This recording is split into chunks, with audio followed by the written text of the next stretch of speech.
I'd like to start with the first film, and since the director and the actor is here with us, so we do have mics for them. Yeah. Let's start with Kray. So, firstly, Kray, how are you feeling coming back to the National Museum again? Like, I still take photos here. okay. I'd like to actually ask a question that you asked everyone in the film. So, if this is not a real wedding, what is this? It was a rehearsal for me. I mean, thinking about wedding, and for someone of my age, we think about that kind of questions a lot. Sometimes you don't think about it, but someone else will think for you. So I think eventually all these thoughts sort of simmers, and it has to come out somewhere. It's either you get married or you do a film like this. So it's interesting how you try to destabilize this rituals. So you mentioned that there's some frustration, is it? Was there any frustrations going into this film? Yeah, definitely. There's some frustration and angst. I mean, even though we may not go through the same process, but I'm sure most of us here have been to a wedding before, and I think we probably will be quite frustrated with parts of the process, and I'm just wondering, like, why are we not thinking about it, and why are we not reflecting upon all these things that we are doing? I guess wedding is also just the subject matter, right? But if we were to switch it out to every aspect of our life, I think the same type of mechanism, the same kind of rehearsals that we apply to the way we think about other aspects of our life still do apply too. So I guess as much as the work is about wedding and about rehearsal, it's also about really thinking about the various ways we perform on a daily basis and how we sort of get caught up in the speed of things. And I guess the film was for me, to slow things down and to think about things. Thank you. I'd like to move on to Sissi. Yeah, since you're also the director, but you also have a presence in the film as well, although maybe not so vivid as Kray. Yeah, but in your film, maybe when I watched it, I felt there was a lot of romanticism, maybe compared to other more anti-romantic films. So I'm actually curious about the setting that the images that you showed everyone, which is lush with a lot of greenery and forest. So why are these images being picked when you reminisce about perhaps this story of your own? Yeah, I think it's maybe a bit more romantic because I'm a bit older maybe than the other filmmakers, so I stick to certain old school way of filmmaking. No, I think so it's the third film of a trilogy actually, so I'm looking back at a story that I experienced, a love story, which was not very fruitful in real life, but which became really a trigger for a real inspiration to make films. So I think this part I use so much greenery because it's also how I adapted myself, I think, to the tropics, how I became part of this country where in the beginning when this love story started, I was still based in Paris. So this film also speaks about this slow shift, I think, where I become more part of this region. And then it's really a collage film. I think that just fitted for me the subject of the memories as well. So it's many different images from shot in Singapore, but also in Malaysia and the Philippines. You mentioned that this is part of a trilogy, so maybe just give everyone a bit of a background of maybe the first two versions or the first two iterations of that. Are they the same stories or? Yes, so it's the same man that you see also there's a shadow image. So this image is actually part of in all three films. That was an incident that happened in Berlin where this love story kicked off and became not very, was not really realized in real life. But so the second part is called About Emptiness, where I moved to Singapore and I wait for this love story to become real, but it still stays sort of a dream. So in the third part, the dream is actually the most real thing. That's a dream I really had, and that's how I started also to write the script. Yeah. Maybe we move on in the same thread of inspiration goes in terms of spiritual. Maybe I'll move on to the film Parchment, since it's it's another kind of genre that we're looking at, maybe a more like spiritual horror genre. So I'm actually curious about the rituals and how this specific subject of this ritual and how you've encountered it and why you put it in film. Yeah. Okay, for maybe when you see the film in general, more than the ritual, actually the focus was about the father trying to speak to his lost son, and this reaches out to more than one relationship, father and son, mother-daughter, like any relationship. But then I would like to. This film is an extension of me, like basically all of us would like to speak to someone we've lost.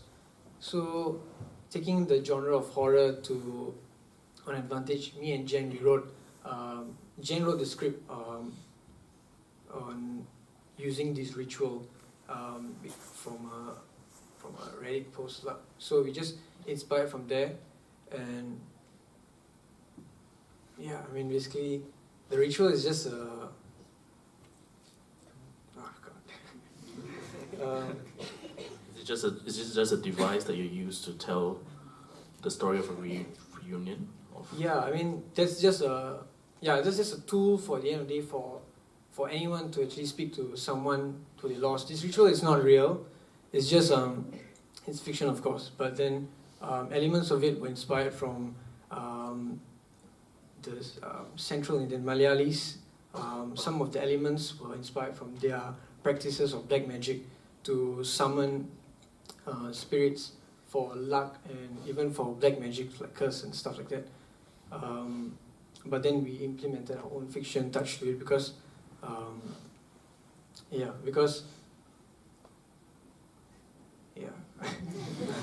I'm so sorry. No worries. Yeah, thanks for sharing that little tidbit. I think in continuation of spirits, now I'd like to turn the question to Nelson. There is also this idea of reunification, but I think you actually subvert it a bit, and maybe just share with us what kinds of affinities you have with this idea of reincarnation, or where did that come from in terms of the inspiration? Like, is it like a Taoist thing or like?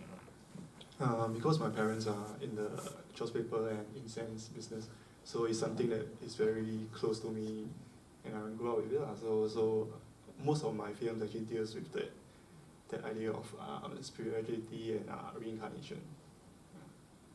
Are there any specific affinities to cats?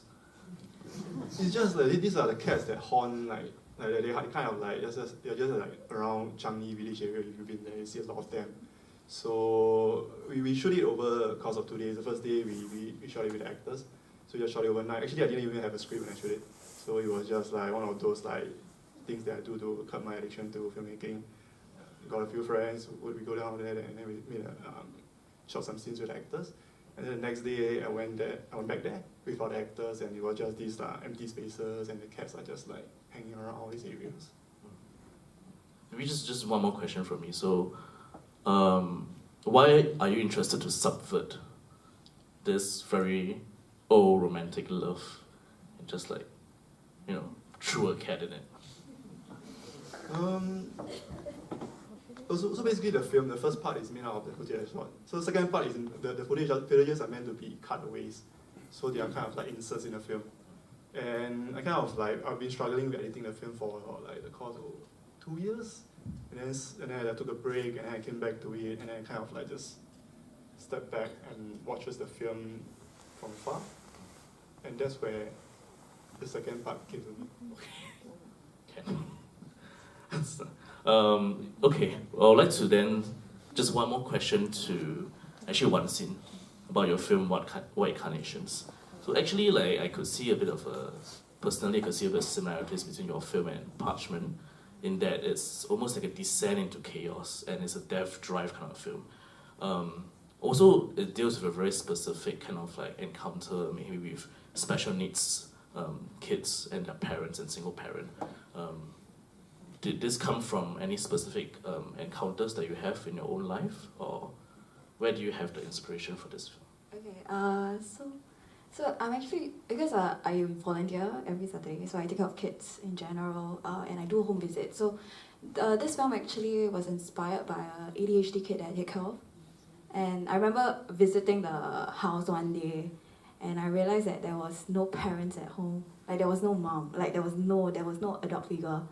And so I questioned my supervisor about it. I was like, hey, why he's like that? But then there's nobody at home. And then I was told that, oh, the mom takes up 2 jobs. So it's actually a single mom home. So the mom takes up 2 jobs. I was like, oh, no money, right? Like, financial burden. But then it was more of, she takes up 2 jobs because she wants to avoid her child. And that shocked me. And yeah, so that was the start of my inspiration to actually write something like this. And I couldn't understand what the mom was going through, because that was like my first encounter. But after taking care of that kid, he's about 14 now. So I took care of him when I was 9 years old. It was about like 2 years. That's when I realized that it's very, very, very, very tiring. Even being with him for 1 hour, for like 1 day, I just knock out. I can just knock out. I can go home and just like die. Like I just die. So I can just imagine how the mom goes through. And I think that was when I realized like, okay, maternal exhaustion is real. And that was actually the start of writing something like this. And then I started doing more research. I went to special needs to reach out, special schools to reach out, and just to find out more about it. And that was when I realized, that was when one of the principal from a special needs school actually came and told me about this news that was happening. I did this like last year. So when I started writing 2 years back. So 2 years ago, there was this news about a mother throwing her Down syndrome kid out of the 9th floor window. Yeah, I mean, it's such a big news, right? But I think a lot of y'all didn't hear about it. So when I heard about that, I was like, whoa, what's this? Yeah, that prompted me to actually start researching, and made me like, okay, I need to do this. Like it's such a urgent thing, and that how so when I started doing my research, so there's this term called filiocybe, which is actually parents killing their own child. And it's so common. Yearly there's about 50 over 1,000 cases a year, and it's really happening. It's really real in Asia, especially countries like Korea and Japan, because usually moms are, Yeah, so I think actually the whole idea of it, so it was more of like how as parents we can't choose our children, and as children we can't choose our parents. So I'm playing with that whole theme and ideas. Yeah, so that's how this film came up. I see. Thank you. I'll just move on to Syamsul. Yeah. Yeah, which is a totally very different film. Yes. It's a very fun film. Let's put it as that. So I know that in your film you were actually inspired by an album. Yeah. Yeah, or maybe a certain genre of music. Maybe just share with us how does this spirit of the music influence your film? I guess our film, it is number one thing, it's fun. Number two, it has a lot of collaboration. Faris, the writer, he started, the first script or the first idea came off as a story about our local town called Yishun, with the whole funny cows in the lift, all those kind of stories. It started out from there. Then the relationship between him and I got him to go to local pop punk gigs, shows, and he's into classical music. He plays for the symphonic band, and yeah, it's just a good collaboration. For me as a director, I'm more of a no dialogue, Dardan Brothers kind of a film, but he's into the whole heavy dialogue, and it's at a point of my I guess in film school, it's like I'm gonna do a lot of like art films in the future, and comedy is totally out of the blue. And why not? Let's just do it. And the music that we were inspired from was this band called Takeoff, who actually acted in the film as well. So Bob, the guy the pawn shop owner, is actually the lead singer. Chester, the loan shark, is actually the bassist, and one of the henchmen is the drummer. Basically, everyone in the film who acted is a musician, except for Hazim, which is the lead guy who he delivers McDonald's. He's the guy that came for the Ramadan McDonald advertisement. Yeah. So, but it's quite a nice collaboration. So fast food and fast pop punk music. Yeah. But yeah, I've been a fan of Takeoff, the band. I play music also, and it's kind of like we made a film, not about them, but for them as well. And you know, like he invites us to his shows. We play a lot of gigs here and there, and yeah, it's beyond the film basically. So yeah, the film initially was targeted towards the pop punk fans, in a way, the small little local scene that we have. But I'm pretty happy that we got invited here, and yeah, for you guys to see the film.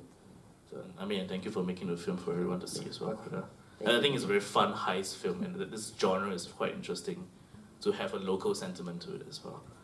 Let's move on to the last film, which is maybe one of the more interesting or maybe experimental film.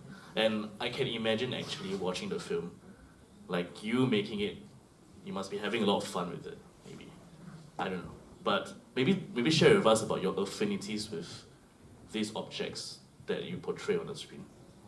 Okay, hi. So these objects are all actually, they're taken from a novelty store that I found in Clementi. So basically all the objects are from that space. So I just asked the owner whether I could animate the objects for like 2 hours.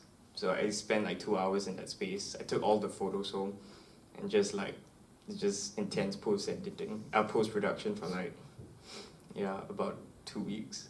Yeah, so, but I just love the objects in the space. They're just so funny and so tacky and kitsch, but also incredibly sincere, which I think, there's something very honest about that space,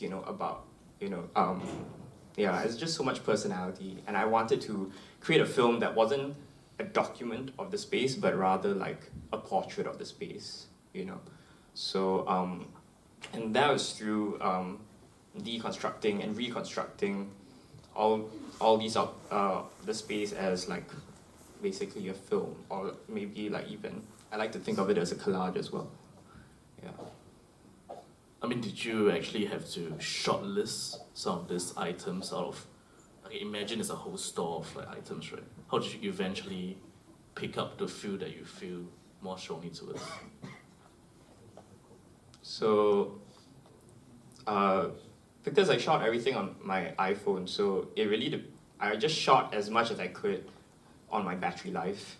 And then, so actually a lot of objects didn't end up in the final cut. So I just have all my material, and then I just kind of rework everything, see how everything fits together. So like how certain objects can create new meaning when there's a background, or like against other objects as well, like, try and find some visual humor, and also trying to find ways of I really like to think about the way an object could move, because I think that's the crux of animation, I am not a huge fan of or rather I've never been really into like character design. I always thought that the personality of a character is always in the way it moved, in the mannerisms and its behavior. And so I like to think about, so I have this object, how would it move, how would it behave, if it were real, and so that's how I collage my animation together. Concord this piece together. Yeah. I think at this point, since I've asked the first round of questions, I would like to open up to the floor for anyone who has any questions for any of the directors here. And if you have any questions, we also appreciate if you can direct them specifically to anyone, or if you would like to direct them to the whole panel, please say so as well. Yeah. If there are any questions, you can raise up your hand.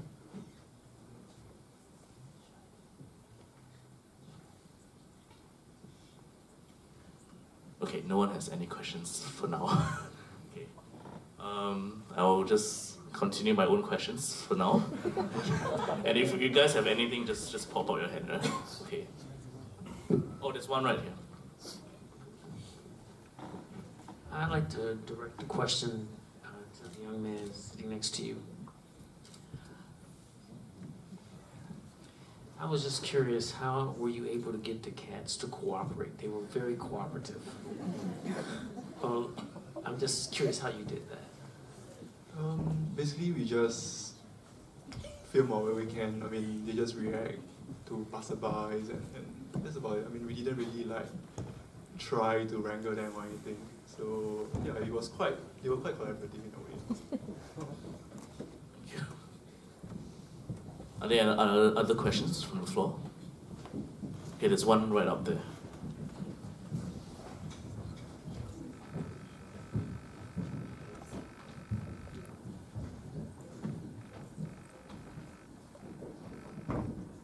The guy with the cat? Yeah.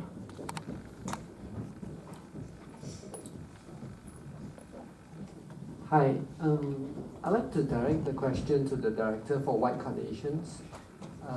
I'm very curious about how you work with the child. I think it was an incredible performance, both child and mom. But maybe give us some insight about how you work with the child. The child is actually normal. Yeah. So, because I know he's a kid and he has to act like, special needs, right? So, I only did one rehearsal with him, but I use play. I use like playing game. We're like playing a game. So the only rehearsal that I did with him was trying to get, because it's his first time actually. Yeah. So I'm very lucky lah. Yeah. So he is a very smart kid. So my first rehearsal, I remember because it was my thesis film, right? So I rehearsed in LaSalle. So LaSalle, there is this fake grass. So I literally just play. So I give him like boundaries because he needs to like. So basically, I structure the game in a way that it's gonna be like on set. So like give him boundaries and where the camera is. So basically, it was me and my DP, and he just used the iPhone to get him used to the camera. So if you can see the film, I structure it in a way that it's there's a lot of space. We play with space. So that's how, because I just want him to run around. So in the film, if you all realize there's a toy car. So that's his prop. So I say, hey, you cannot, whatever you do, you cannot lose that car. So that's basically his aim in the whole film. Yeah, and I restrict him in dialogue as well. So he only can say no. Yeah. And for the mom, I didn't really audition her. Actually, I saw her in a film. Not very good lah, but then I remember. No, but I love her face. I really, really love her face, and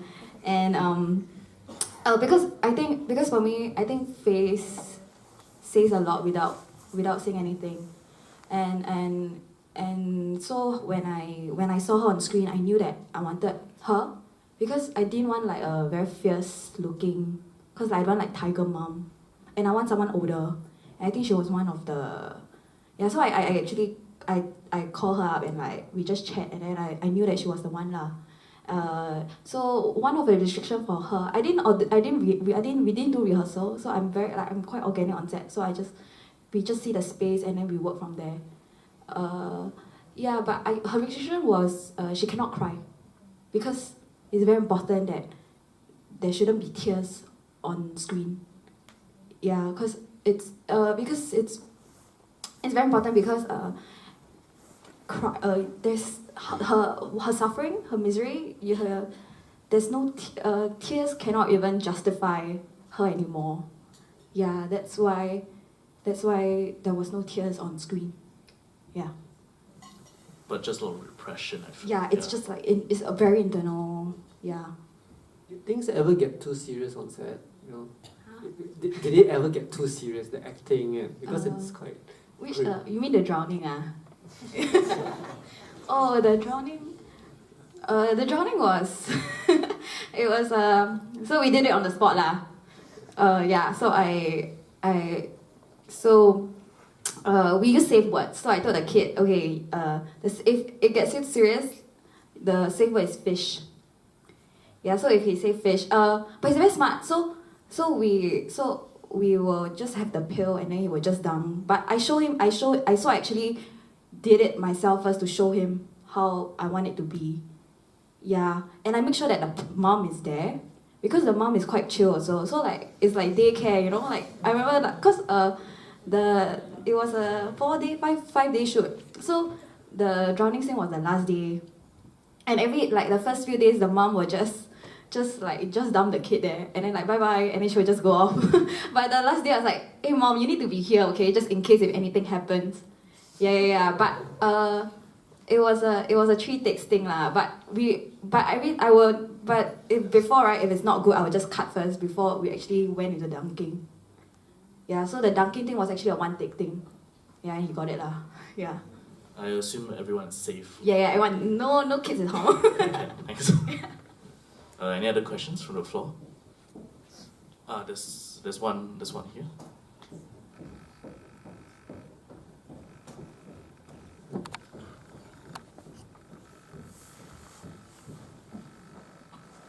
Thank you for the wonderful films. I have 2 questions. One is for Sissi Kaplan, and the other is for the director of Shelf Life. So first for Sissi is I'm interested to find out how did you, if it's based on a dream. Sorry, I went to the toilet earlier.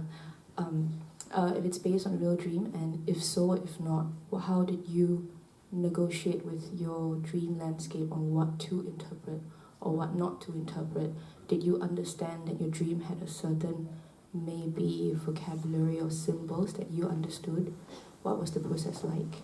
And the second question is for the director of Shelf Life. I found the sound design very interesting in that with each object you mentioned the object has sort of a kind of agency in the way they move. And I noticed that it's the sound or the music, the mix was very selective, and there is some kind of pattern, but maybe I'm just reading too much into it. Maybe you can share how the music was made, and how did you infer from each object in order to select this kind of sound or sensibility for each of them. Thank you. Okay, so when I always have very vivid dreams, but it's true that this story triggered even more dreams. So I think it's full of symbolism indeed. You know, I dream of the huge amount of meat. I mean that this man is cooking for me, and then in the end we attach our boats and we're on this sort of stream, then going somewhere together. So that was quite disturbing actually when I dreamt about this after so many years, and I felt like, wow, unconsciously I apparently still have this desire that this relationship will be realized at one point. So I had, actually when I woke up in the morning, I registered this dream on my phone, and I kept it there for a while and actually just typed it, in my computer maybe 2 years later. But that was really the starting point then to write also about the rest. And what I liked when I worked with Vivian about the sound, so she asked me to speak in a particular manner for the dream and also the other part. So for the dream I used my sort of normal voice, but for the other part she asked me to try to produce sort of a ghost voice where I would focus on each single word. So yeah, but in my life in general, I think dream and reality are always very mixed, but I think, yes, it was definitely a meaningful dream for me.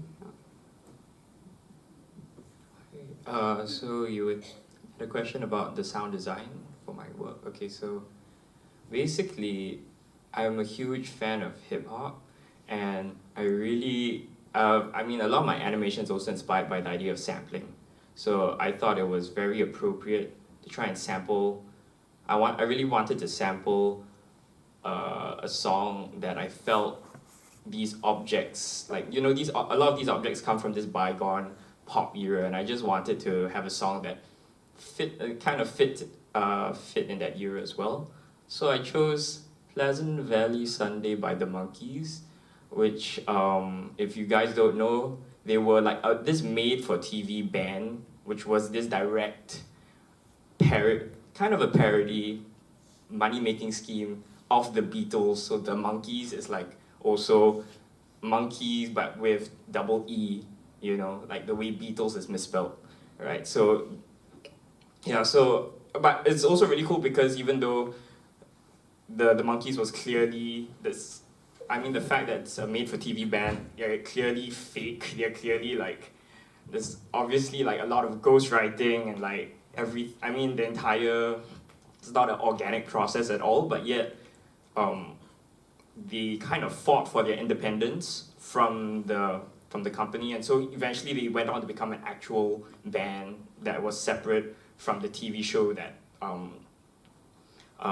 that they kind of started out with. I thought that was really cool, and I think that kind of sincerity to create music and create art, you know, I think that's really cool, and that's why I chose that song.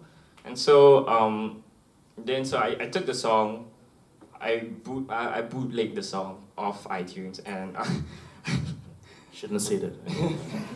yeah, no recordings here of this. The recording. Yeah, just cut right now. Yeah. So I took this song. I bought a $6 sampling app, and then on my iPhone, then I just press buttons, and then that's how I made the sounds. But I mean, I also tried to organize the sound. So every time like you'd have the lead singer screaming, I just take all the screams and I'll just like ding ding ding ding, yeah, that kind of thing. And then I mean, on top of that, I also kind of beatboxed, I guess. So that's where the kind of comes from as well. So so I found a way to just weave all these things together. And you said like the images and the sounds weren't really how do I say? They weren't incredibly like this sound needs to go with this image and all that, but there were times when I was kind of selective about how I wanted the sound to go, to kind of evolve. So, for example, when there's this scene of like a shell, like this conch shell, I forgot, what's it called? I can't remember. Yeah, this shell at it, and then I guess it's a kind of revealed that the beat I was making is actually my voice. It becomes a bit more apparent. So, and how like the shell is also kind of used because when you put it to your ear, it's supposed to be like the ocean, right? It's like a telephone or something, you know. So I kind of like these kind of very loose links that I'm trying to draw together, but if you don't catch it, it's fine, you know. Or like the way the sound kind of slows down so that it becomes really like long and like stretched, and yeah, and then it comes back again, so you kind of know where that sound came from, even though it doesn't sound anything like the monkey sample. Yeah. Yeah, that's about it. Thank you. Any other? Yeah, was one question. Just a quick one for Kray. Just wondering, in the living room, if there's any significance or story behind there being two clocks on the wall with exactly the same time. That is actually a work by this famous artist Felix Gonzalez Torres. It's called The Perfect Liver. So I guess for me it was just little inserts of my art nerdiness in it. Felix Gonzalez Torres. Felix Gonzalez Torres. Guess since we're on Kray right now, I have another question. So I know that in a lot of your past works as well, it always features yourself in the videos. So why is it important that you feature yourself in this work and also have non-actors and more importantly, I believe your friends to play the roles with you? I think underlying this whole project, right, there was also an element of really thinking about my own condition as an artist, and the actors are all artists themselves. So I think beneath the whole thing I was also thinking about performance art, like from the way the camera is being used, is almost staging a very deliberate performance at a very specific location. So I think, does that answer your question? Sorry. And also personal, to include myself, I guess the very, very beginning when I wrote this script was also because of a personal reason. Like I was explaining earlier, I hit a certain age, I came out of a long-term relationship whereby I've been mentally preparing for marriage, but things don't work out, and then what happens to these thoughts. So yeah, I was thinking about it, and then it just didn't make sense for me to sort of impose these feelings onto someone else to perform, not just performing as an actor, but also performing as a person, So I guess I decided, okay, I should just do it again. Okay. Are there other questions? Other questions from the floor? Before we conclude the session, we can take maybe one or two more questions. Okay. Yes. Great, sorry. I was so happy to see your film on a big screen. I had seen it at Objectives and liked it there too, but I thought it really gained by being projected as a film for the cinema. So yeah, so I just wanted to ask how did you feel about this? It's a very interesting experience for me because I think I heard more laughter than I expected. Like for example, when I was showing Objectives, when it was in a chapel and it was in an exhibition setting, and I have people coming to me that they feel really sad about the film. But I feel because there is this collective energy here, that I think the sadness is not come true because the laughter sort of carries on in this space. So yeah, that was an interesting experience for me.